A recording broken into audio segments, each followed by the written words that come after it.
Every scar's a trophy. Every scrape's a love. From town to town where the engines erupt, you know the name. Stickers and Scuffs. This is Stickers and Scuffs where the wheels kick dust. Ontario thunder, gas in our blood. Turning loud, feel that rush. Yeah, we're talking tough, bumps and bruises, grit and guts. Stickers and Scuffs.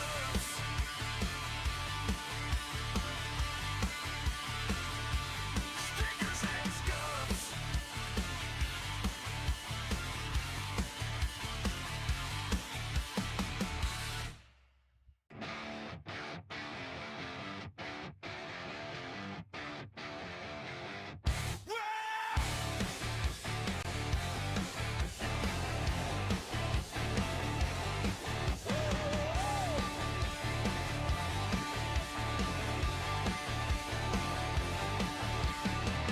Engines howl, lights go up, grid is tight, heartbeats jump. From the short tracks to the big ovals, rubbing doors, chasing locals. Every hometown hero, every late race lunch, we're digging through the pain where the legends come from.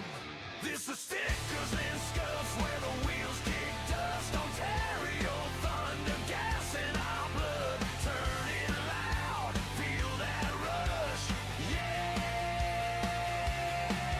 we're talking tough, bumps and bruises, grit and guts. Stickers and Scuffs.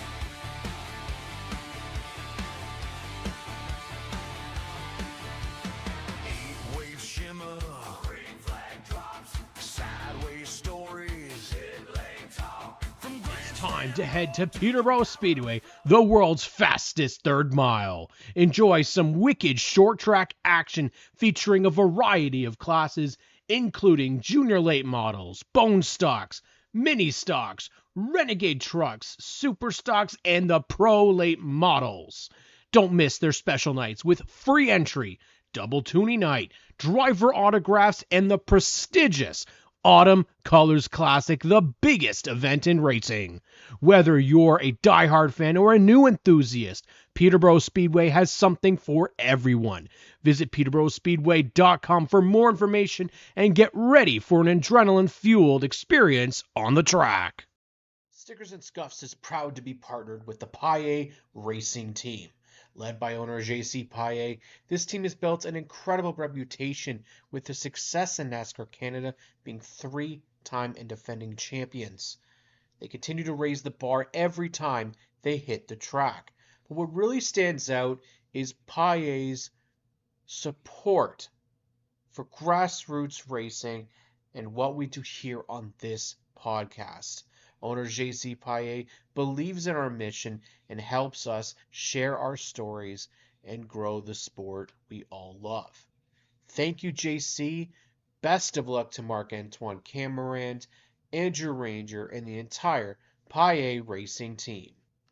All right, race fans, I want to take a minute to shout out someone who's been in our corner since day one, and that's Remax Jack Turner. 6 years. That's 6 years of believing in Stickers and Scuffs, supporting local racing, and supporting you when it comes to buying or selling your home. If you are looking to get top dollar for your place or find the perfect new home within the GTA, Jack is the guy you want on your team. He works hard, he knows the market, and he fights for his clients just like we do on the track. So if you're buying, selling, or just thinking about a move, reach out to our man Remax Jack today. From a day one supporter to your next real estate win, Remax Jack is here for you. Start to pack and call Remax Jack. RemaxJack.ca.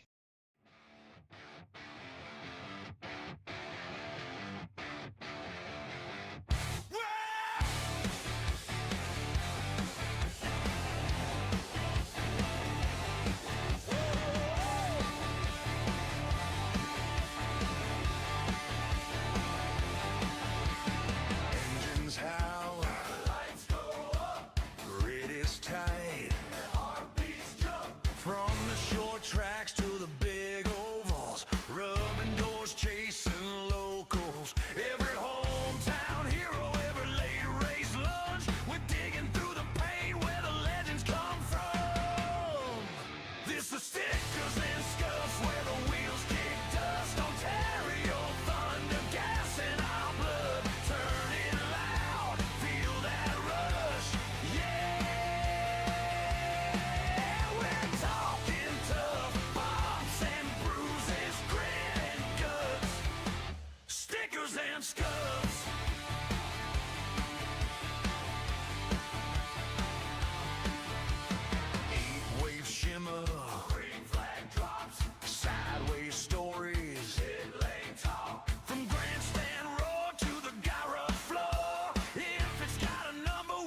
every scar's a trophy. Every scrape's a love. From town to town where the engines erupt, you know the name.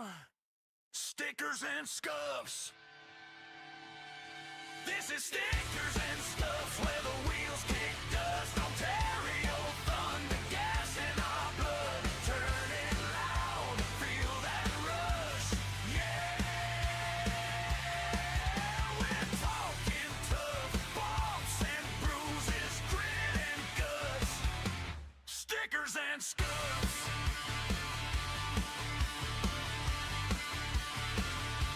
Stickers and Scuffs.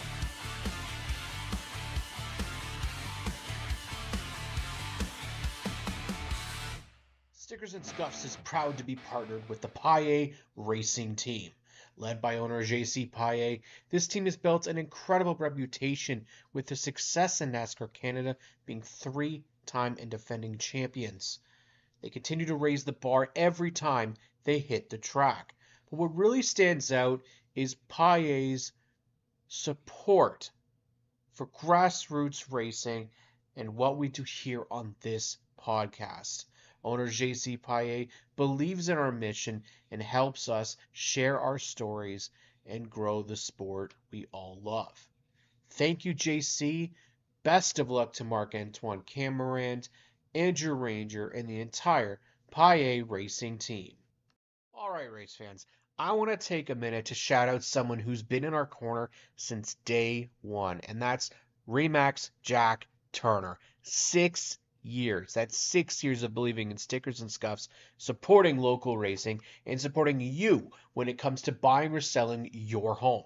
If you're looking to get top dollar for your place or find the perfect new home within the GTA, Jack is the guy you want on your team.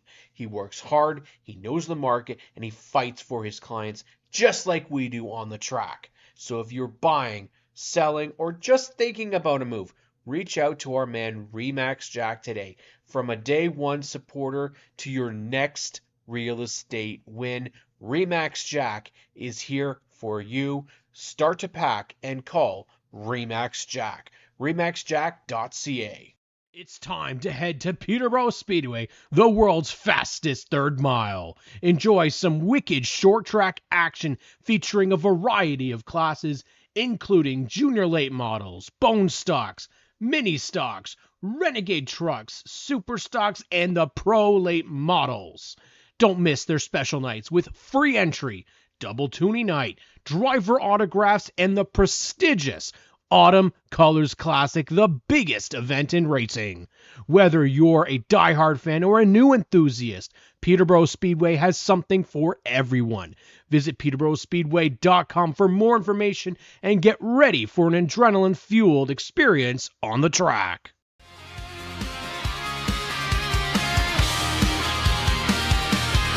From the shop floor to the grandstand line, every scar on the door is a badge we shine. One more lap, one more frame. Grassroots glory every Friday night.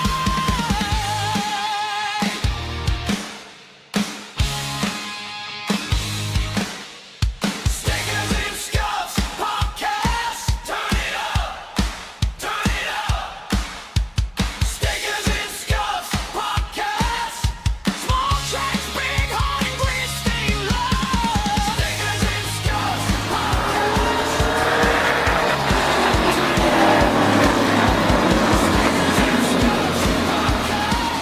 Ontario racing, we can't get enough.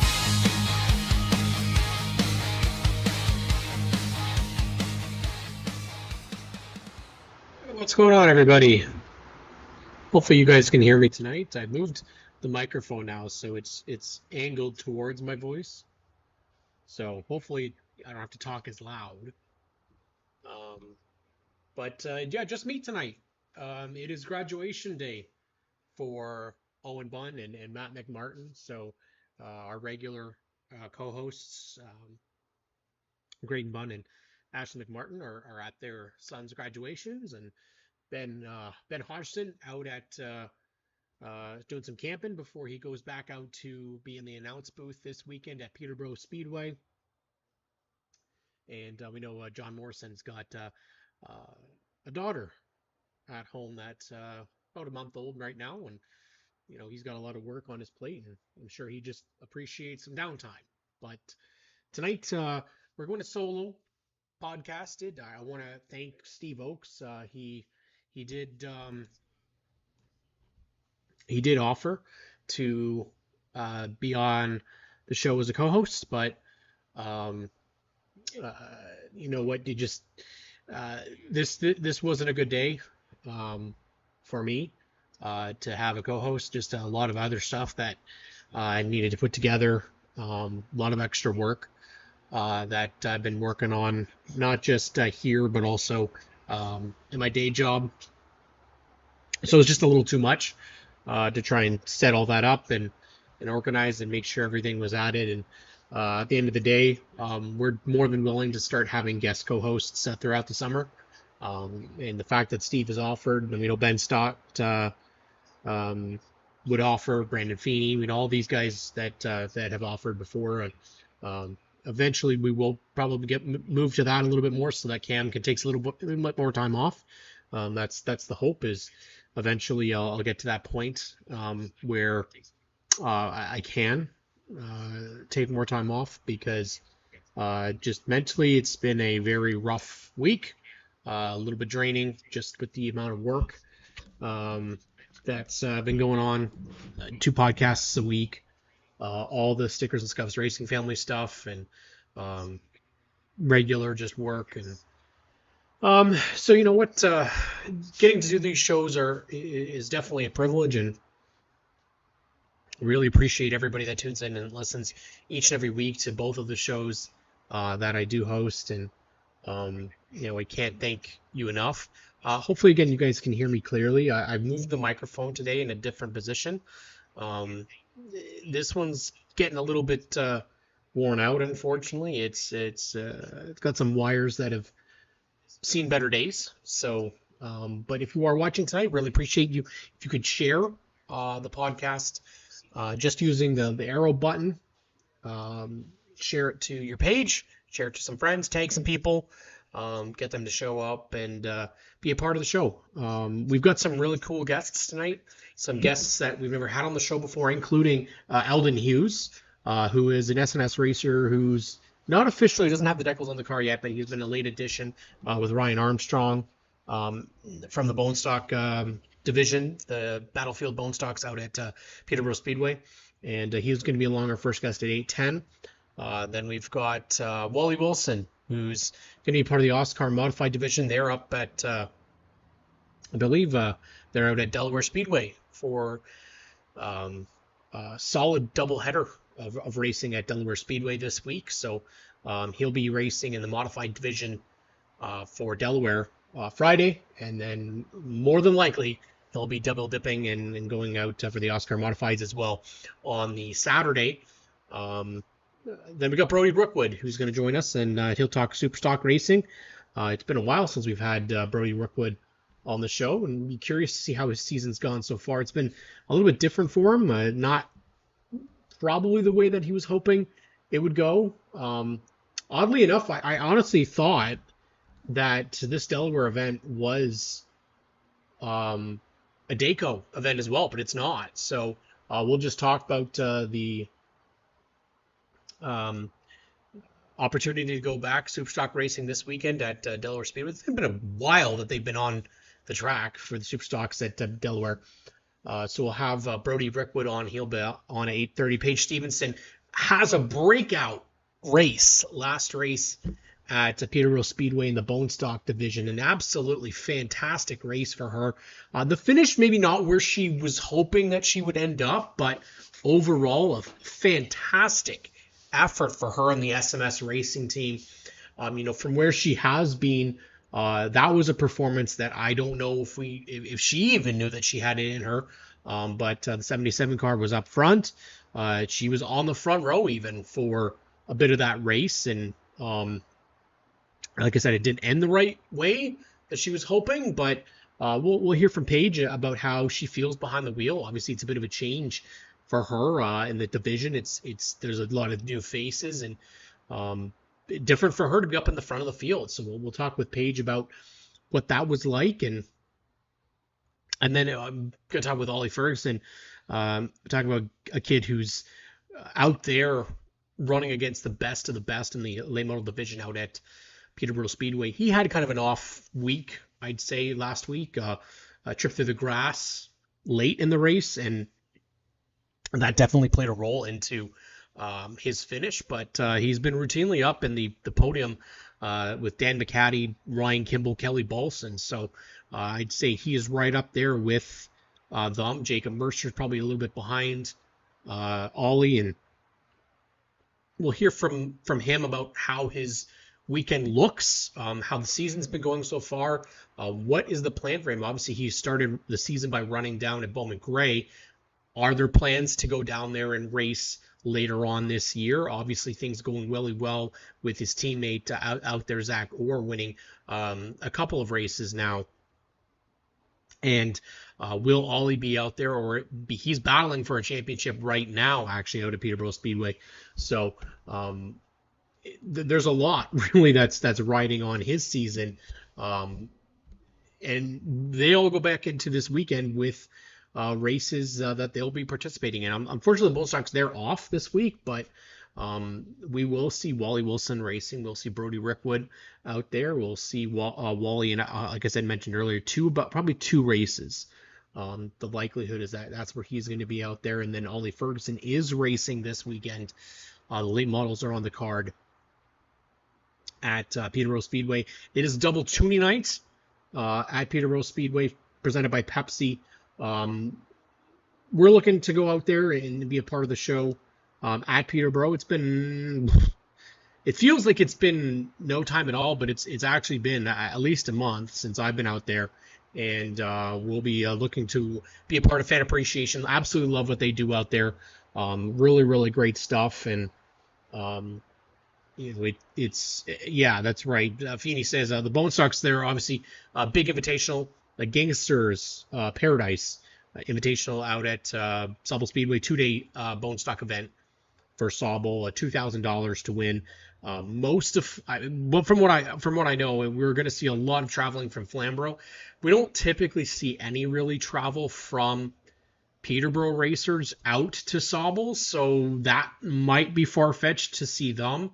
Full Throttle, maybe you get one or two, but they also have a regular bone stock field of around 20 to 22, so they should have a really, really good count. Alma Midgets will return. They go to Sauble Speedway this weekend. OSS is out at Sauble Speedway. APC and Oscar out at Delaware this weekend. We've got NASCAR Canada. They're out in Riverside. So there will be a lot of racing to happen.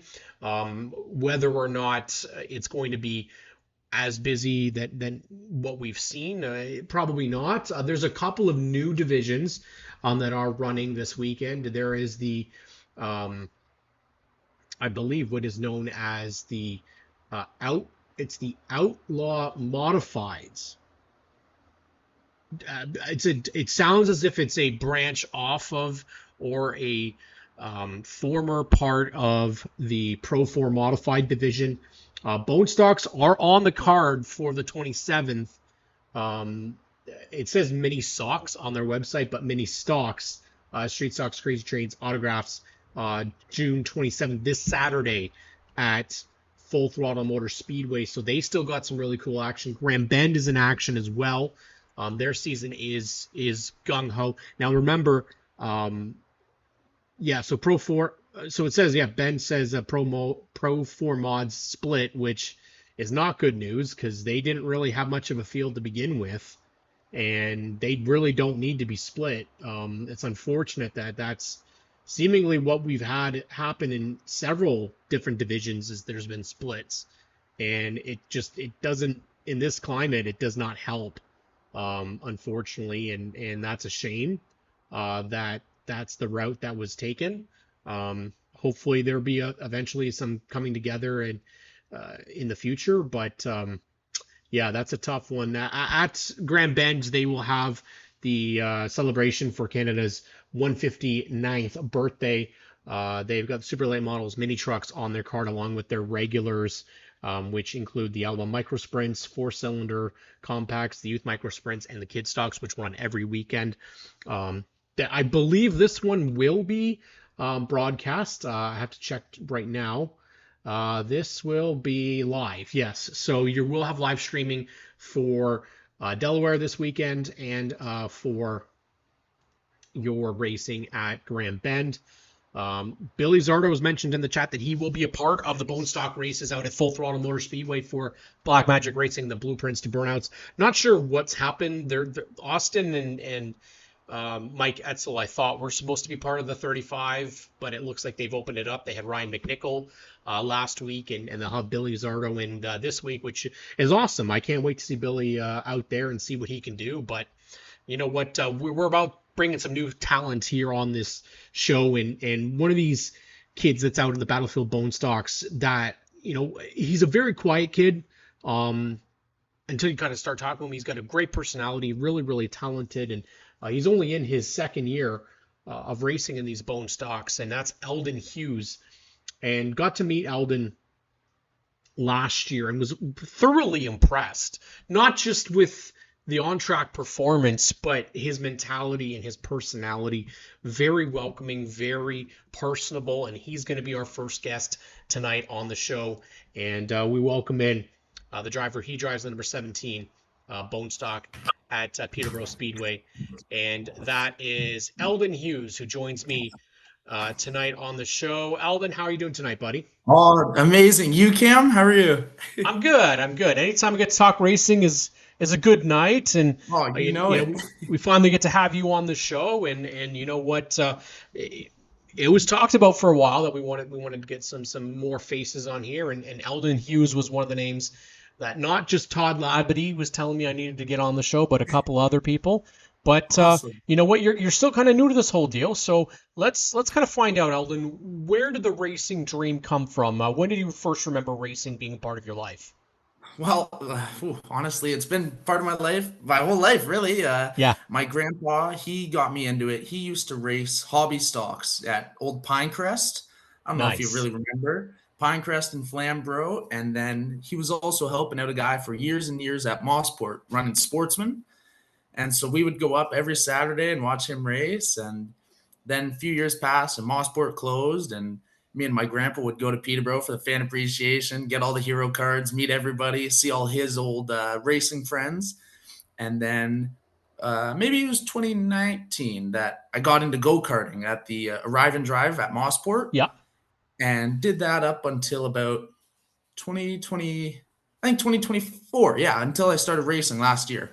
So I did that till 2024, and I met Todd Labadie and his wife Tammy in 2024 maybe, and met them, and then started coming to the track and helping him out, and just loved everybody there, loved the racing, loved the family atmosphere and stuff. And then John Kearns, who his wife races, Aaron Kearns, races in the mini stocks, he offered up a car for me to buy, and it was just too good of an offer, and I thought it was time, and you know, the rest is history. Well, you know what? It's a great story. I love hearing how people get into it, and you're actually very new to this then. I mean, you started racing in 2019 in the go-karts ranks, but getting into the full-size cars is something completely different, right? Oh, totally is. Yeah. You've got fenders now. You've got a roof. You know, things are a little bit different. So, why did you decide to go the stock car route instead of maybe the open wheel route? Honestly, it was my size. Like in those go-karts, you being, you know, like compared to the first place guy, I was a pretty good finisher. Like I was top 5 every race usually. But those guys had lighter weight. Like they were 200 pounds when I was 220, 215. You know what I mean? Like that little bit weight makes a difference. And even in bone stocks, Yeah. you know, it plays a big factor there. And then from there, it was a money thing. Like, you know, racing is expensive, but go-karting it's wild how really expensive it is. And this, I wouldn't grow out of it. You know what I mean? Until I'm ready for the next step into like a super stock or build a mini stock. You know what I mean? But I just always had a passion for short track and oval track racing, and thought it was awesome just to do. Well, it definitely is. And you know what? I think that you've definitely found a good place to be at. Obviously, Peterborough Speedway does a fantastic job. And as you mentioned, it is such a family atmosphere, and that's the one reason why I really, really love it. I mean, I think there's Yeah. some other tracks very similar. Delaware is a very Hmm. big family atmosphere. You see a lot of Totally. families out in the crowds, whereas maybe Mhm. Flamborough, it is more of a seasoned, I guess, race fan. There's a lot Yeah. more older folk out there that are a part of that. I'd say Sunset was kind of similar to that as well, Mhm. where it's more of an older crowd, not Yeah. as much young, but you're getting to experience those fan appreciations now as a racer. So I can imagine now that you've got to feel absolutely um, awesome. I got a guy, Cameron Thompson, in here saying that he Yeah. still has the hat that you signed. So now, Yeah. now you're the one that's doing the autograph signing. So that's got to feel amazing. Oh, it totally it's a full circle moment. It honestly feels like I Yeah. remember I brought my buddy out to a race one time, and this was years and years ago to the fan appreciation, and he thought it was awesome. We came back with it's like Halloween midsummer. You know what I mean? Coming back with a full bag of candy and hero cards of awesome looking race cars. Like it doesn't get much better than that, and just being able to give a kid a hero card and has your name on it and your autograph, and it's just like I think it's just totally awesome just being able to do that and make someone's day and give them a little snack too. I mean, I think that you guys do it right out there. Obviously, the amount of times that you guys do them is perfect. I think that they've shortened the race days now, Yeah. which I think keeps the audience there longer, which is a Oh, it smart totally does. smart move. Yes. Especially where Peterborough, and I will say this every time I get the opportunity to, that the bugs there are horrible. So They are terrible. the longer that you go throughout the day, the less likely people will stay because Yes. it Yeah. gets more and more intense. So you get a lot more of that racing during the day. People will Mhm. be there longer, and then maybe not as eaten alive, and you don't want that to ruin their experience Oh for no. coming back. Now you've obviously come from being a fan in the stands to now Yeah. racing and being a part of it. Now you were when you first started, you weren't like some of those other racers that you kind of started and were always at the back. That never really happened for you. You were kind of middle of the pack start. Now you look like you're a lot more comfortable. You're Mhm. competing on the regular between that 6 to 8 kind of Yeah. range, higher, closer to the podium. Obviously, this past week was another great week for you. Yeah. Things look like you're feeling really comfortable in the car, and it's come a long way for you. Yeah, oh yeah, it totally has, like, just everything in the car, and even I remember we were talking about the first fan appreciation, you reminded me that Yep. you took the pictures of me and Todd and everyone pushing the car back from the front of the pits because we had fuel problems and Yep. battery problems, and what problem did I not have that first day, that's for sure. That, anything that went wrong or could have gone wrong, went wrong, Yeah. but we still got out there and it was awesome. And now that you've gone from there to having this success, being in the top five, I mean, I'm gonna just take a quick look here because I think, mind you, you did have one situation where you guys were DQ'd. Yeah. Um, but aside from that, you're looking right now uh, eighth in the point standings.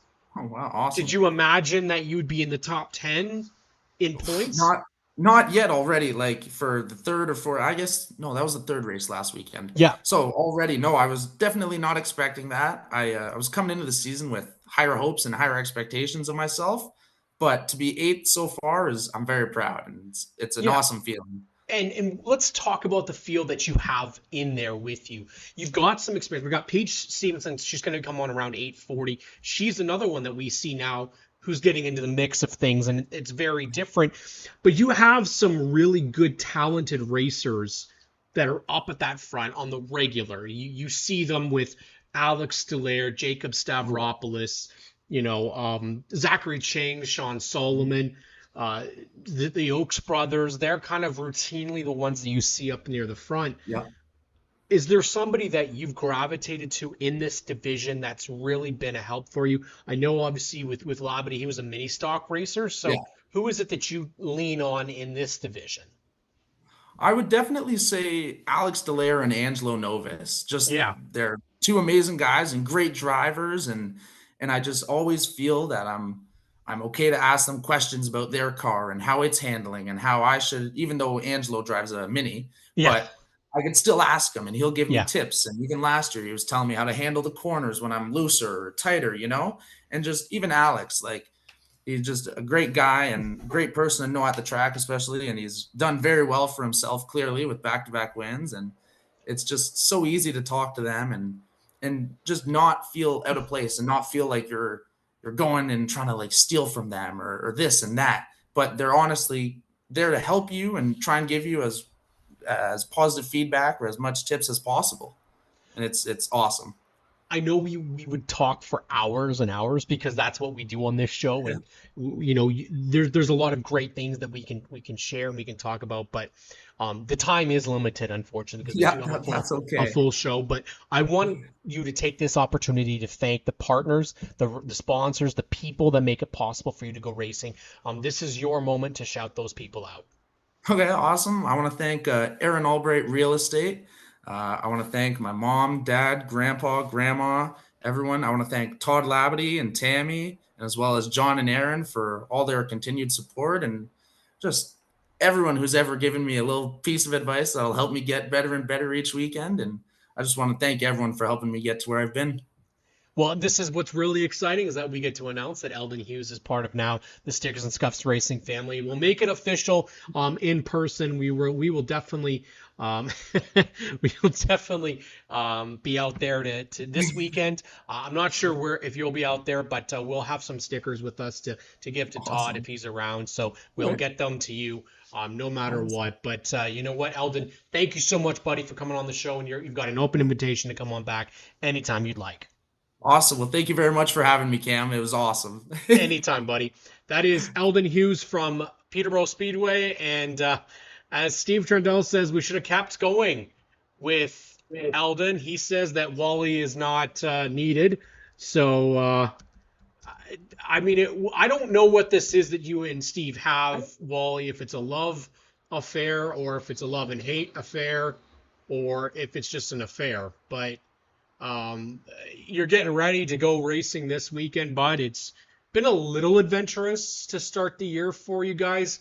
The heat racing, in fact, was the one that got you. Let's first talk about the heat racing at Sauble. What exactly happened and how bad was the damage for you? On the start, we had just, I think just a missed start or something. I'm not 100% sure. And then so I piled into the back of Reinhardt, and that tore up the front end. And then we later on in that heat race, we made some contact with the 8 car just in the corner. I don't know exactly what happened to cause him to spin, but he spun in front of me, so I checked up, and then I got piled into from behind, and it tore up the back end. Not as adventurous as obviously Amanda's race at Yeah. Sauble. And you obviously, I wanted to get your kind of vibe on that, Wally, because you raced with Amanda all season last year for the championship. An amazing battle between you two for that title. And I know that you really respect and appreciate all that she does. And seeing a competitor like that who's coming out and rejoining Oscar with you and seeing that happen kind of week one. I want to know kind of what your feelings were about it. And obviously, because of the context, for those that aren't aware, it was a hanging throttle that resulted in her wreck, and for her to basically come unscathed out of it, but the car is toast. It is done. She does have another one, so she will be back out. But as Steve says, that you hit every damn near car.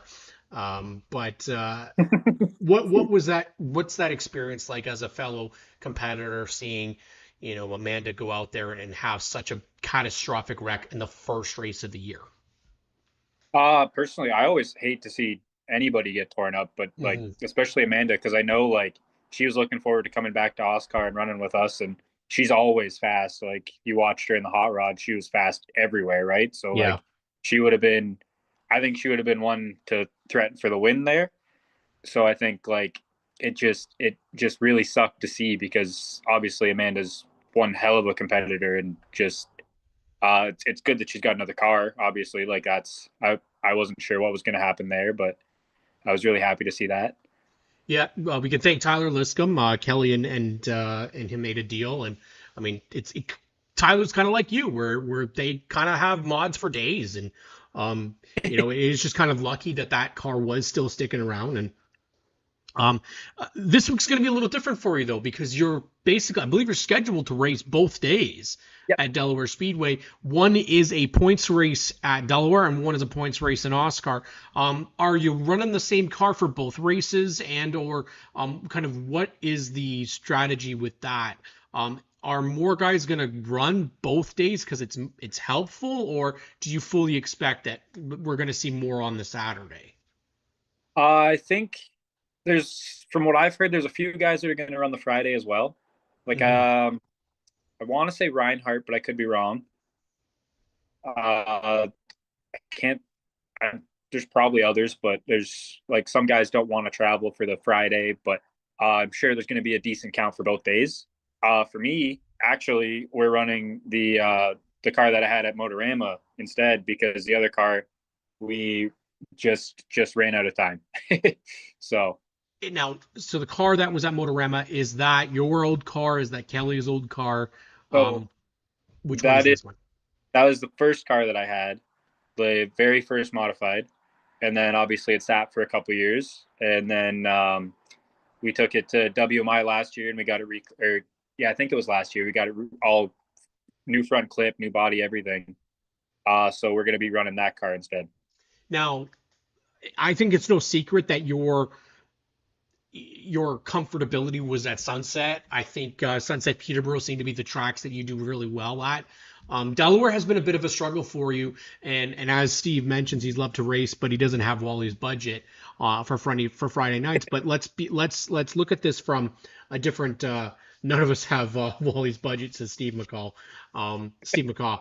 But yeah, I'm curious from that aspect of it as well, though. Wally is you're not as comfortable on the big track. It doesn't seem to translate over. So what has it been that you seem to struggle with? Is it car? Is it you? What is is it setup? Obviously for the first little bit, it was mostly me just adapting to like the higher speeds and everything, Yeah. trying to learn like how to drive it in because like there you drive it in so deep.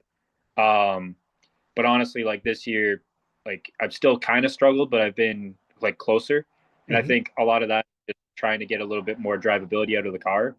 So I mean, I have high hopes for this weekend. I feel like we're going to do pretty good. Obviously, with a different car, it could go really well. It could go really bad. I'm not sure. I have full faith it's going to go really well. Um, but yeah, like just in comparison, like I like those tight little bull rings that are like more so driver oriented than like obviously still need to be a good driver, but like it's also a bit car oriented. Like you have to have a good car. Like you have to have a good car everywhere. But I mean, I find with Delaware, you don't you find I find it's more car oriented than driver for the Hmm. most part. Yeah. But I Well, mean, we'll see how it goes, I guess. I tend to agree with that. And Steve, Steve says confidence. He says, well, he's a shoe in the car. He just needs the confidence on the big track. And funny that it is coming from Steve Trendell. Obviously, he says one thing and then says another. But the reality is that these guys all seem to be, the one thing I really like about the modifies is they're all competitors, yes, but most of the lot of the encouragement between racers is exactly what we want to see. And I'm going to go out and say I fully expect it to be a Steve and Steve show. I think McCaw showed at Delaware the last time you guys raced that he's got a piece Oh yeah, that can win. one Um, good. Unfortunately, you've got that Marshall Schrank, that pesky 22 car that's pretty good out there. I don't know if we're going to see Jamie out there, but if Jamie comes out to race, you guys are all in trouble. Because that just seems to be the norm. Yep. But for yourself this year, going back Oscar on their own. You've raced Oscar for so many years. You've been there when there was 30 cars out there. You've been out there when there were 6 cars out there. Pretty good balance for the first race out at Sauble. There was obviously the threat of weather, so that probably held some people out, and they didn't come because of it.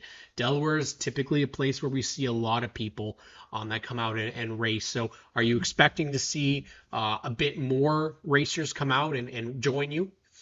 Yeah, I think we're gonna have, like, obviously there's guys that typically don't travel too much, but Yeah. then we're gonna have a lot of, like, I think we're gonna have a lot of the guys from the Delaware series as well run with Yeah. us. So I think I could see it being like 15 cars, maybe more. And I think that's a conservative and healthy number for you guys. I think we don't want to go out and have. A couple of years ago, there was it wasn't broadcast if I remember correctly, but you guys did a doubleheader same weekend, and I remember Yeah. Andy was in it, and it destroyed Andy's car on the Friday. And it's just not something that you don't want to see that with this field, especially because it's already depleted. But do you have a pick other than yourself who could sneak in the victory this weekend as we wrap up your time on the show, Wally? Like I told you, I really do think it's going to be Steve, except there's also that 51 who showed when he was, he started the season off with a win. Yep. He ended the season last year with a win. He did it in pretty convincing fashion as well. So Dale Reinhardt is also really, really good at Delaware Speedway. He's not a regular, though. Marshall, Steve McCaw, they are regulars. Wally Wilson's a regular. So a pick from you and maybe a dark horse as well. Pick, I would say, honestly, I'd say Steve McCaw, just because of how fast he was last He Friday. was insane. He had covered. Like, none of us had anything for him. I think he'd be probably my top pick. Like, there's a lot of good picks, but I think he'd be the one. And then a dark horse pick. Honestly, I'm gonna say Brian Batty, because Brian Batty's pretty consistent at Delaware. He's usually up front. He's got a strong piece. I'd say he'd be the dark horse pick. I think he was battling for the win last year, or at least on the podium. He finished third, I think, in the end, but he was right there with Steve Trundle and with Dale. So that's a great pick. I absolutely love it. And Steve McCaw says the series brings a lot of fast cars. It will be a really good show. And yes, it will. Make sure you go out there. Delaware Speedway this weekend. Doubleheader APC 159 also taking place on Saturday. Oscar's out there with the modifieds and the hot rods. And Sierra Graves with the best comment out here. I'd love to meet you in victory lane after the race this weekend. Can't say it better than Sierra did. Wally, thank you so much for coming on and chatting with me as we look forward to the Oscar modified race this upcoming Saturday. Best of luck for you on Friday and Saturday out at Delaware Speedway. Thanks, Cam. Thanks for having me. Anytime, bud. That is Wally Wilson, long time actually SNS racer. He's been one of the originals from 2022, and we bring on a racer from 2026 who joins us, and he's joining us as he gets ready to head back to the track. It's been a while actually since the super stocks were out there. It feels like it's been well over a month. And Brody Rickwood joins us now, SNS racer for 2026. I don't know if we were the bad luck to start the season. Hopefully that's not the case, and hopefully it's over. Brody, how are you doing tonight? I'm all right. Yourself? Anytime we get to talk racing, man, it's a good night, and the fact that we get to talk with you and that that 83 car, man, beautiful looking machine. I love that you guys went with a Dodge nose this year. That thing is sexy. It hasn't been as sexy in terms of the results. Start of the year, everything went complete right from the start. Did we find out what the problem was? I ended up changing everything from the fuel pickup to and then the battery all the way to the spark plugs. Eventually we found maybe a module that was bad, a rev box that was taking more modules out with it. We found a ton of stuff, and I can't really point my finger on one thing. We found another problem at our last Monday night test. It's been a crazy month and a half of just chasing stuff the entire time, but I feel like we're finally close. We won't be as fast as we should be probably on Friday, but we started the year a second and a half off the pace, so we're miles ahead of that. I imagine the frustration level is probably pretty high, especially after how you were last year, right on the cusp of kind of being that weekly standout performer, being up there with the Ryan Dyson, the Carson Nagy's, the Lane Zardos of the world. Um, this year, obviously, the field is massive. I think Yeah. that's a really, really great story that the Superstock division a couple years ago was looking very weak, and Yep. now it's probably easily the most stacked I've ever seen it. So all these names kind of come in, and then now you're behind all of them. I imagine that kind of wears at you to start your 2026 season, especially when you felt that you should be higher up. Yeah, I think we dumped so much money in over the winter. New clip and went and had motors dynoed and tried to be further ahead than we've ever been before. And we came out and boy, are we the opposite. It's definitely been frustrating and it's been a lot of work, but it'll be rewarding when we get back to where we're supposed to be, right? I think one of the things that's the welcoming about it is that you are in a really competitive class. If you're in there with 5 cars and you're the fifth, I think that's almost worse than say you're out there with 20 cars and you're about halfway through them, right? Like I would think that's a little bit more comforting, but I don't know if we were looking at this season seeing, Nick Ramsey being up where he is, seeing Ethan Orr being up where he is, especially considering he's only like the second year in this division, Dyson still being as strong as he was, seeing Trevor Culver have the same type of struggles that you've been having to start the year, Mm-hmm. kind of unheard of. But you're also seeing like those Mason Culver, Jay Cox, Lucas or Ryan Bright, all these other guys that have not been in this position, having strong races to start the year. How are you feeling heading into Friday's race? Yes, you said you still found some problems. So do you have any sort of relief coming, or are you still nervous? I'm still nervous. I'm going to Yeah. be until we have the first good one, right? I don't think I'm going to be able to get that out of my head that there's something wrong. And Mm. um, I mean, I'm a lot more confident than I was on week 2, Okay. but we're we're getting there, right? Every time we go out, we find one little piece of the puzzle. And honestly, I don't know if we were lucky last year or what, but everything just kind of worked out for us. And we just seem to have the opposite of that this year so far. But like I said, I think it's going to be really rewarding when we get back to the front. I think that's one of the things that we very well will see is like we know that. Sorry, my cat's trying to jump on top of everything. We know that that's what happens in this division, though. We're talking about the guy that's leading the point standings right now, Ryan Dyson. Perfect example of always seemed like he was going to get on the cusp of success and then just couldn't get to that next level. And the best of the best, right? You are facing the Trevor Culvers of the world. Daryl Lake has come out and been on absolute fire to start the year. Perfect example of just the competition level that you guys have to deal with, which is awesome. It makes it a much more interesting series Yeah, on for the sure. regular. Now you were, I believe, planning to do. Were you planning to do Daco this year as well, or were you looking at kind of just when they're at Delaware type of thing? Yes. Yeah, just the Delaware thing.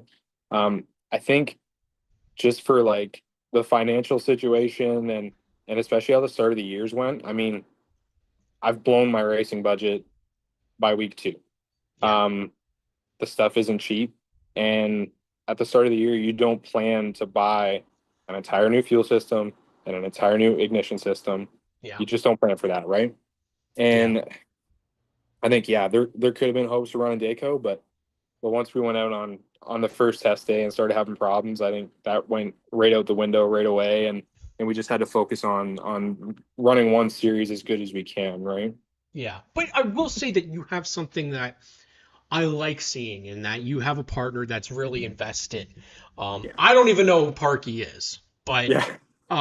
the fact that I see posts Yep. about you and Nick racing, about Parky's picks, having a partner that comes on a program. And we talked about this actually on Monday on On Track Weekly with a racer about another partner that they had.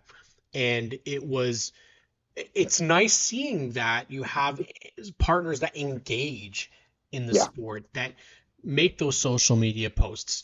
That is a new partner for you, I believe, this year, is it Yep. not? So he kind of come on board last year.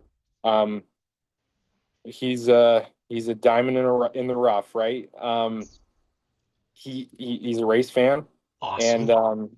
and he's a car guy, and Perfect. I think at the end of the day, he's businessy, right?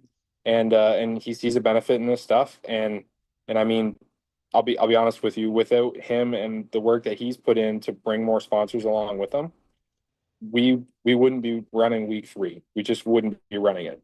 Um, he's pretty much saved our year, just by being a part of it, and it's you don't come across that often, right?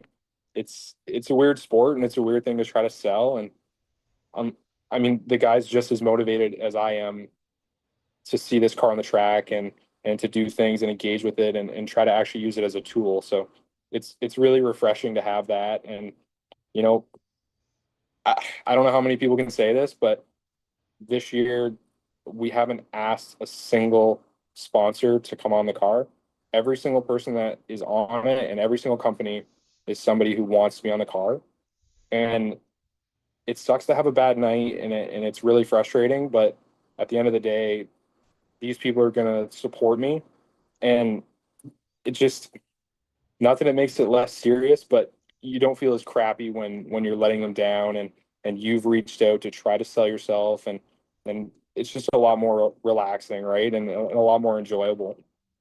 I love this. I absolutely love hearing this. This is actually why we were asking if you wanted to be part of SNS, is because of that. You know, you see people, you see racers that put in their best effort. In fact, and getting to have those interviews with racers and getting to know the personalities. That's why stuff like this is so important, because Yes. we don't get the opportunity to hear you while you're driving, No. racing around the track, Thankfully. right? Yeah, exactly. It would be a different scenario Yes. completely. But that's what we want. We want people to be able to get their partners some airtime, to talk about them, just like what you said right there. I absolutely love that you were able to talk about a partner like that and explain how good of a relationship that is, because it is so incredibly important. I'm going to give you the opportunity. As you know, when you're on this show, you can shout out your partners and shout out the people that make it possible for you to go racing. And this is your moment to thank them. Well, I'm going to give this a try. All right. I don't know if I can do it. Can I switch from camera? There Yeah, you I go. can. Right? So we got Parky's picks, and then we got Dave's Autoglass. They're in St. Thomas. He's been with us for a very long time. And then Telesign came on this year. He did all the wrap and all the design work. It was all him.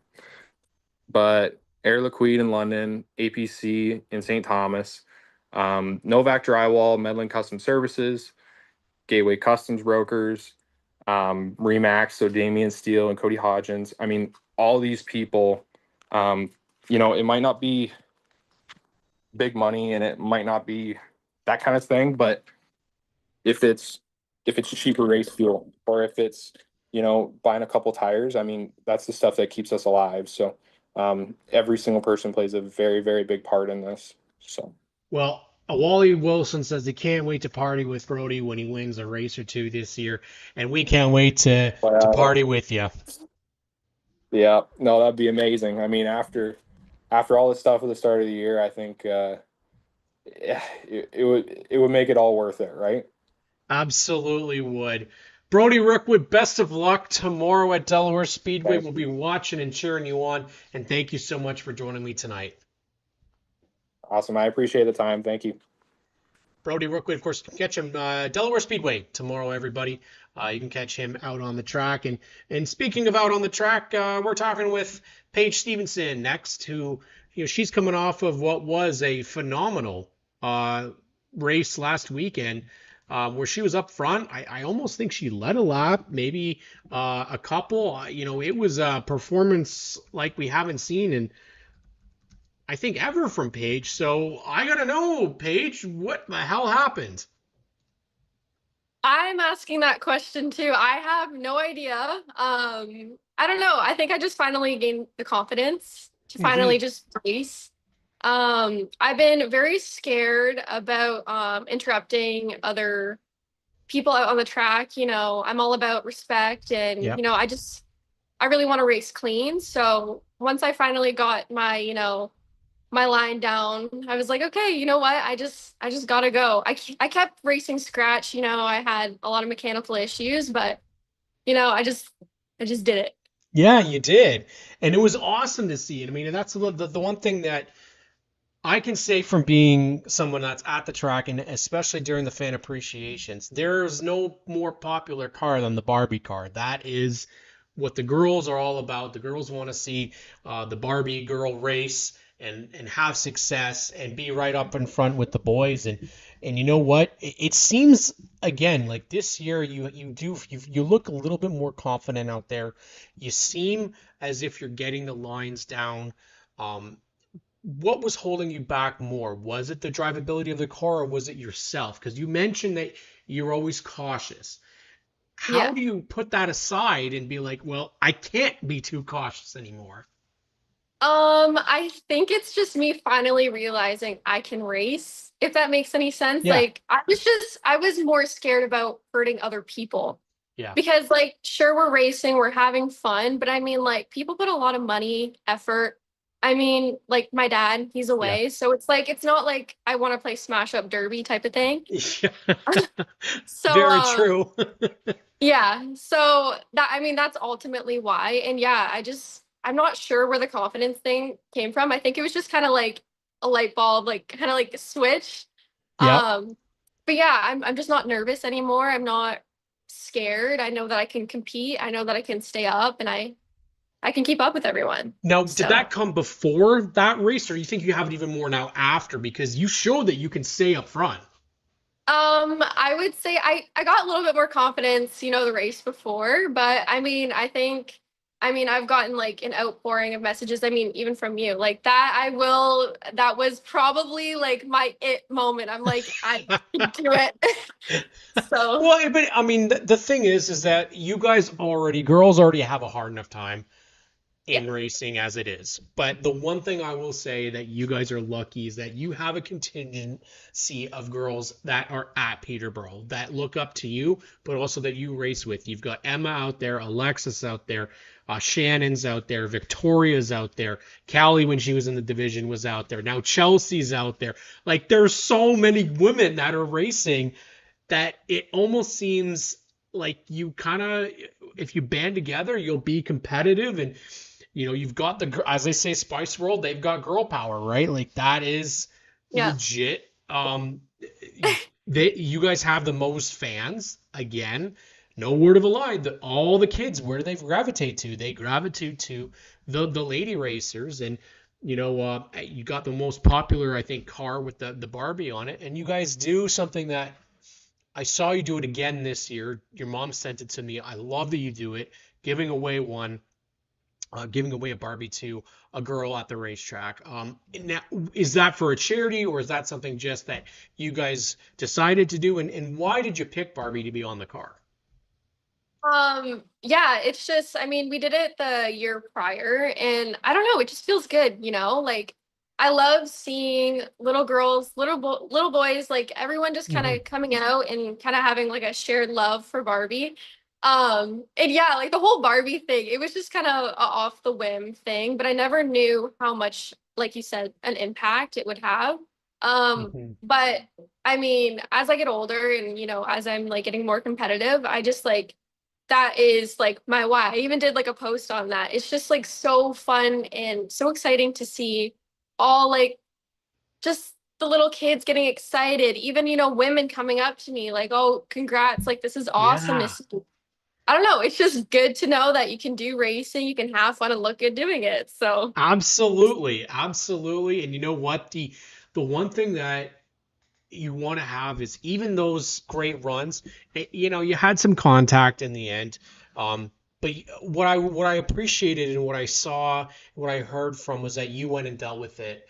You talked to the racers. That's one of those things that's difficult. Yeah. Anytime there's contact.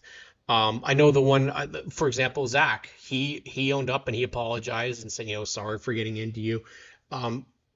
As a rookie, I would imagine contact is extremely nerve-wracking and extremely scary, because you're trying not to do that. What did you feel this time around? Was it as scary, or was it kind of like, all right, now I've got some fire because now I'm pissed? Yeah, I mean, it's not really scary anymore, to be honest. I mean, yeah, in the moment you can feel some frustration. Um, Nice but way yeah, of putting it. yeah. Um, but yeah, I appreciated Zach coming up to me. I mean, that's the number one thing is, just accountability, going up to the racer, being like, hey, just having that conversation, Mhm. But yeah, no, everything was dealt with, and yeah, I'm just excited. I'm looking forward to the next race, and yeah, I got a little fire. I I'm love ready. it. I love it. This is awesome. And your good friend Callie is now racing in the OMRS series. It's been a while for her since she has raced. She's out at Flamborough this weekend, I believe it is, competing there. And your dad's also part of OMRS, but your brother's racing in the super stock Yes. division. Um, I'm a nervous wreck seeing him out there. I can't imagine what it's like being a sibling, having your brother out in that fireball of a division like that. But are we going to see you potentially move into a different field of car in the future, or you want to get up there, be a regular front runner in the bone stocks? It seems now that you're comfortable. So are there plans to stick around? Do you not have a plan yet? What's the thought right now? My plan is definitely to move on next year. Okay. That was kind of the plan this year, but things happen, things Yep. fall through. Yeah, this is not a forever thing. It was just to kind of, get my toes wet, get a feel. Because it is like a beginner class, and Yes. Yep. um there's just been some issues, and I think I'm ready to move on. I've seen what I needed to see, and I'm just excited to move on to something else. Yeah, you know what? I love to hear it. I'm glad that you're out there representing not just SNS, not just your partners, but ladies of the Oval. And you know what? It's great that you're out there. I love the Stevenson family. They're some of my favorite people at the track.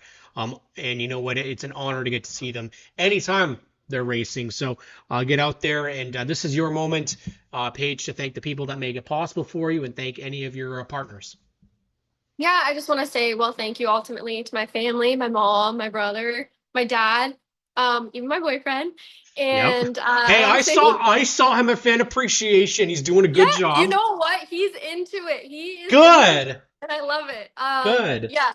So just all my family, my Aunt Carol, Taunton Tire, Icon's Hair Studio, and Doc Eyes. I couldn't have done it without any of them. And even last week with Chad and Corey Strawn, when they were like Yeah. nose deep trying to get my power steering working for the features. So I really appreciate it, and I see it. So Perfect. Paige Stevenson here on the show. Thank you so much, Paige. I know you're busy, so I appreciate you coming on after work and thank you have for you. having me. Oh, Thank you you're for all, having me. I love it. anytime, anytime. Thank you so much, Paige. Thank you. Paige Stevenson, you can find her out in the bone stock division out at Peterborough Speedway. And speaking of Peterborough Speedway, you got to bring on. Oh man, I feel like this kid's aged like a ton since we first met him. And I hate to remind myself, he's only like, what is it, 16 years old, 15 years old. Ollie Ferguson is back on the show. And you know what? I had to have Ollie on here because he's been kicking ass this year in the late model division. And you know what? Doesn't do too bad as a lawnmower as well after last weekend. So Ollie, how are things going, man, with the late model? They've been something this year, that's for sure. I don't know how to put it into any other term other than pretty decent so far. And I mean, we're not what's the word for it? We're not down on any of our finishes this year. Like we've had some struggles with car handling and all, but like it's been there in the features and it's been able to work its way to the front. And whether it's me or the car, it seems to be working. And last week was just not our night, I guess you could say. Like it was super fast all day, and I thought it was the best chance we've had all year so far. I mean, out of the 3 races, so it was definitely our best shot. And we were going for the lead as that happened, right? Like the two leaders went up the track, and I thought it was my hole to go, and unfortunately that hole closed, and the only way to go was the grass, and just apparently when you hit the grass with the left rear tire, it kind of pulls you in. So I was just along for the ride at that, and then I couldn't believe I saved it, and I was too busy in the moment thinking, wow, I just can't believe I saved that to not just stop and get the yellow, but it Yeah. happens. And we drove up to whatever it was, sixth, I think, and then just fell back and forth, and ended up eighth. So it's one of those tough weekends, but everyone has those weekends, and usually only have one of them a year, hopefully. So we're just gonna keep going and not stop. I mean, you've definitely shown this year that you're not a slouch here. You're in this championship battle. I mean, obviously, start the year off. You did mention earlier that, yeah, mechanical problems, but resilience, I think, is the best word to say. Is that you've had something almost every week mechanically going on with the car, and battled back for a third, for a second. This week, obviously, to battle back and just be able to finish. You're in probably the most stacked division at Peterborough this year. I'd say Superstocks is right up there with you guys in terms of level of the top guys being kind of the top. But you've definitely shown that this car and yourself, you seem to gel a lot better. It seems like you're up to speed a lot quicker.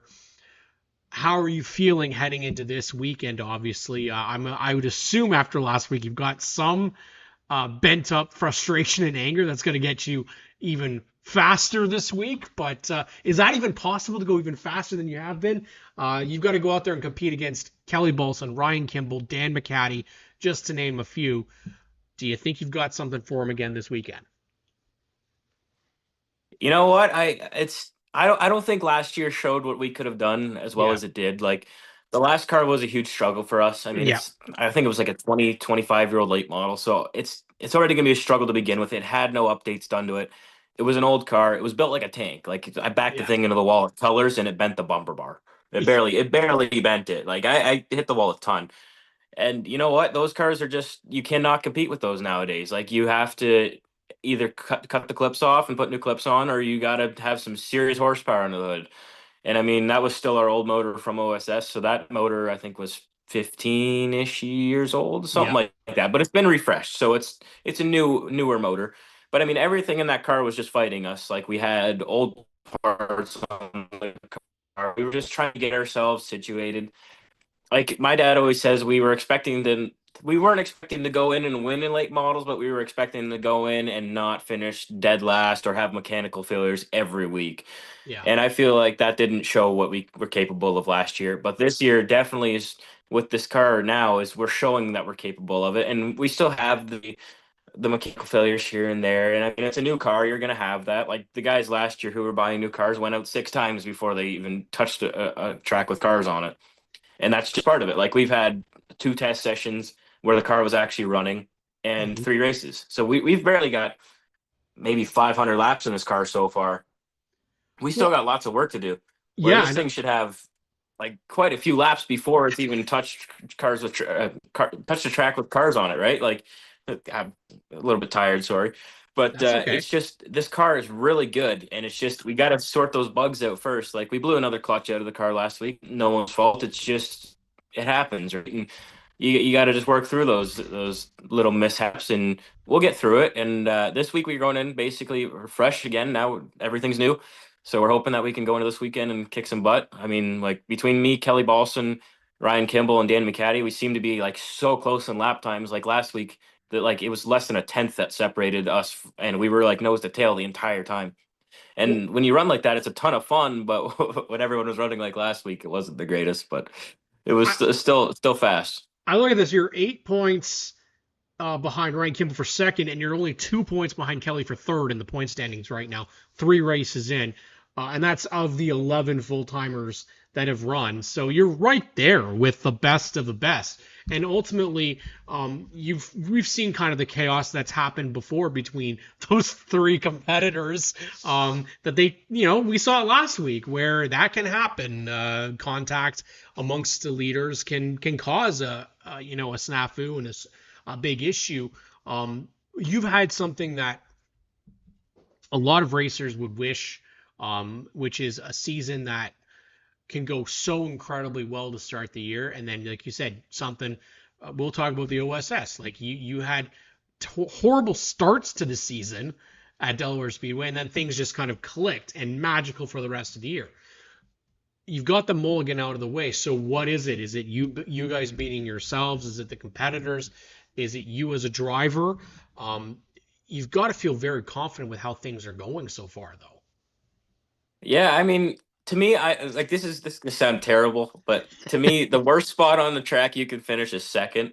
Yeah. I hate being second. Like that is the worst spot I can finish. I don't care if it's my first second in that car, the class. I hate finishing second because it just means that I was one spot short of being on top. And that's the way I look at it. And like if I finish third or fourth, hell yeah, that's a good day. Second, we were just not good enough to win. And that always sets in my mind, and that always gives me a little something for next week. Like I want to beat that. That's my goal, right? And like we were coming into this year and we want to win. We want to win championships, right? And you got to we got to be realistic to start out the year, like a podium, a top fives, top threes, top fives consistently. Then you bang out a win. Then it's wins consistently. Then it's you go for that championship. And I mean, we got the consistency. We just got to keep it. I mean, when I looked at the points today, I was a little disappointed because I was in third before the end of last week. And I mean, we're only 3 weeks in, so you can't really base anything off that. Yeah. But I mean, we were third in points. I think 3 points behind Kimball. And I don't know if Dan's going to take a race off this year. He usually does. Yes. And usually that means that the second place car is the battle for points. So when we're 3 points out of second, that's like, okay, we're going for a championship now. Our mindset's switched a little bit. We got to be consistent every week. And I mean, Ryan won the first race, and then he finished 8th the next week. And then he finished 4th the next week. Well, we were 3rd, 2nd, and 8th. So we're all so tight there that now it's working itself down to heat races. Who can be more consistent in the heat races? Who's gonna work their way up through the heat race faster? Who's gonna win more heat races? Who's gonna be top 3 in more heat races? You know what I mean? Like that's what it comes down to. Is now those little qualifier races are a little bit more. So now you're starting to see a little bit more racing throughout that. I mean, it's early in the season, but early in the season is what sets your season up to see where you're gonna be. You know what I mean? So that's kind of what we're going off of right now. Is we gotta we're having fun this year. We're gonna take a different approach. So we always say we're gonna have fun, but we always end up taking it serious. And I mean, that's no fun when you're taking Saturday night racing serious like as can be, and you don't want to have any fun at all, and you're racing for the championship and just the championship and the money and whatever. You're not enjoying the Saturday night racing, right? And that's what we're trying to work back into now is like 2024 when we were racing OSS. Yeah. We had a ton of fun. Yeah. All we had was fun that year. And I mean, we had the mechanical failures towards the end, and that's kind of set us off for the last year and a half. But you know what? We had a ton of fun for that first half of that season. And we had the car at the end of the year where we were disappointed with a second or a third place finish. You know what I mean? That's the finishes that you love to have. You want to get to that point. And now I'm a little less like I'm more grateful for those finishes now. I would like to have those finishes back. Like you take it for granted for sometimes, but like it was a ton of fun. And you know what? We're trying to work ourselves back to that now. Like me and my dad, we can bicker and argue at the track, and I mean you're gonna have that with any team or any father son duo. And I've heard of fathers and sons getting in fist fights at the track, and I mean that'll never be me and my dad. But I've heard of like it's an emotional sport. You know what I mean? And to be in that situation with my dad where we can just bicker and argue and get over it in a minute and can go back to whatever. That's good. And you know what? It's me and him against the world right now because we don't really have much help at the track, and we stick together. And sometimes you're gonna have that bickering and fighting. You know what I mean? But last week we had a ton of fun together, and like I came off the track and I was like, it's not handling the greatest right now. And I may have used some more colorful words than that. Of course. When I came off, and my dad's like, just calm down. We'll get it sorted out. And and I'm like, I look at Race Monitor and I'm like, P1. I'm like, maybe I'm just gonna shut up now. And he's like, yeah, That's a good idea. Okay, okay. I'll give it to you this time, and then I'm like, but I still want to make an adjustment on it. So I'm like, I've been racing for long enough where I want to try my own thing. So it was the first time I've ever tried my own adjustment in a race car. All right. And I went up for next practice, and I was like, holy cow, this thing made a world of difference. This is way better. And then I Okay. did it. I went a little bit more on that same adjustment for the heat race, and I was like, "This is the best car I've driven all year. It's handles amazing. I can drive to someone's bumper on center. I can drive off. Like it was just fast everywhere." And I'm like, "I've never experienced that in a late model yet." And I was just super happy. And then we changed it a little bit for the feature on some advice, and I was like, "Eh, Yeah. didn't handle the greatest." I'm like, maybe should have just kept it to what we tried. And I was like, okay, it's okay. We learn for next week. You know what I mean? Yeah. And then I mean, going through the grass doesn't help anything. When you bend shock mounts and you blow clutches, it's not the best thing. But we'll be back this week, and we know what we need to do, and we're gonna hopefully be really strong like we were last week. And now I know what I need to do for racecraft and everything. I've learned so much this year with just racing up front with Kelly, Ryan, and Dan that they teach you so much racing against them that you know what to do. Yeah. So this weekend is going to be different now that I think we have the car to go battle with them. And I have the knowledge now to race up front. Like I'm not saying I have the knowledge of those guys. Like those guys are No, they got definitely like way 40 better than I years on am. you, man. Like watching Dan, I did this little thing in practice just to see myself against Dan McCaddy, and I'm like, I watched him drive 4 car lengths into the corner deeper than I've ever thought of going into a corner. I'm like, Yeah. okay, we're not quite there yet.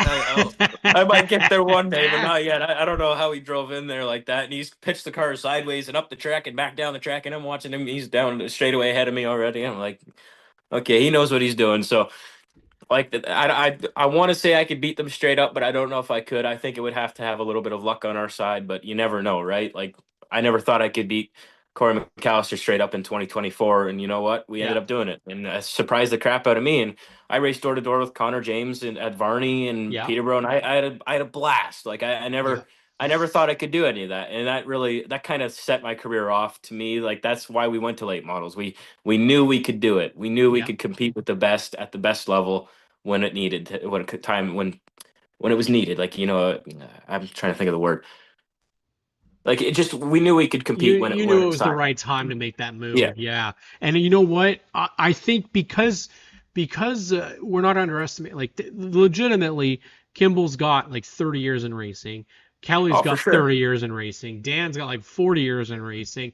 And you're right now right with that. And you've got what? 10? Like it's This is my complete 8th year. eighth year. So we're closing in on it. Um, you're a designer. You love paint schemes just like me. I need to hear from Ollie Ferguson, your top one in Ontario racing right now, or a couple of top ones. Doesn't matter what the division. So like if I really like my car this year, but Yep. I'll exclude that for sure. Yeah, you have to exclude your own. I can live with that for now. Yeah, yeah, There's a couple really good looking late models out there this year. Like I haven't really been following the other series as much yep, because I've been trying to just focus on learning myself for Peterborough. Like I've been sure, studying the Peterborough yep, videos and whatever. So I've been watching Dan and Ryan and Kelly and all the guys who race at Peterborough. I've been watching all the videos of them. But I mean, a couple that stick out to me, like Dan McCaddy's car. I don't know what it is. I hate red and orange and yellow, but on that car, it looks fantastic. Like that is probably my favorite car in Ontario. yeah. Um, Ryan Kimball's, I actually really like his too. The neon orange, it looked really good at night. Dwayne Baker's car looks really good this year. I like Dwayne Baker's. Um, Stacy Switzer's got a really nice truck. I like that truck. I miss, I miss the Tonka, but man, I like the new it's Toyota. I think it is. It it's looks good. pretty. Yeah, it's a pretty looking car, and Stacy's pretty fast too. So it I, just needs some good luck. That's what they need in that truck. But you know what, Ollie, we could talk for hours because that's what we do, and we've already went over. You got the longest amount of time on the show because you like to talk now, man. I love it. I don't have to say nothing. I just put you on there and you just go. But this is your opportunity to thank your partners and thank the people that make it possible for you. Yeah, I would love to thank Cortha Home Hardware Group. They gave us some amazing stuff to give away at Fan Appreciation this weekend. We got Oh yeah. frisbees. I think we have some merch and we have fly swatters. So make sure to come down to our car at Fan Appreciation and grab your swag. because some good stuff this week. We'll have some McCall stickers to give away as well. And just to thank everyone involved, like my dad, my mom, my sister, they're my biggest supporters. And obviously, my dad has done everything he can this year to give me the best of the best equipment. And it really means the world. And I got to thank all my sponsors. Korth Home Hardware, obviously, is the start of that, and SteelCon. They've really helped me this year with Bowman Gray. And up here, it's been super cool to race down south and in Canada in the same season again. Like it's pretty cool. Like you can't get any much cooler than that, in my opinion. And MBRP exhausts, Excel Care, Butch's Synthetics, Final Coat, McCall Racing Enterprises, Tile Plus. That's a big one. Always got to thank Tile Always Plus. got to remember them. Yeah. Sleep Auto Body, Nights of Repair, Stickers and Scuffs podcast, obviously. Northern Performance, Team Parma Real Estate, Citrus Safe, Pit Viper. Here, I can look back at the car here. We got it in the shop. You have a tire one, don't you? Tire back.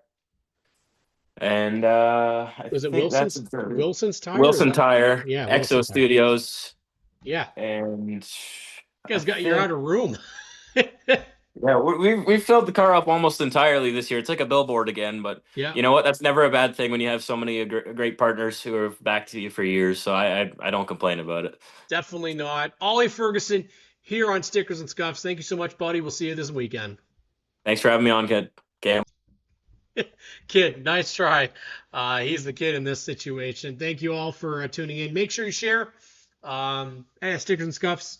Thank you to Remax Jack. Thank you to Peterborough Speedway, and of course to Paille Racing. Paille Racing out at Riverside Speedway. See if Mark Antoine Camera and Andrew Ranger are able to get themselves into victory lane this weekend.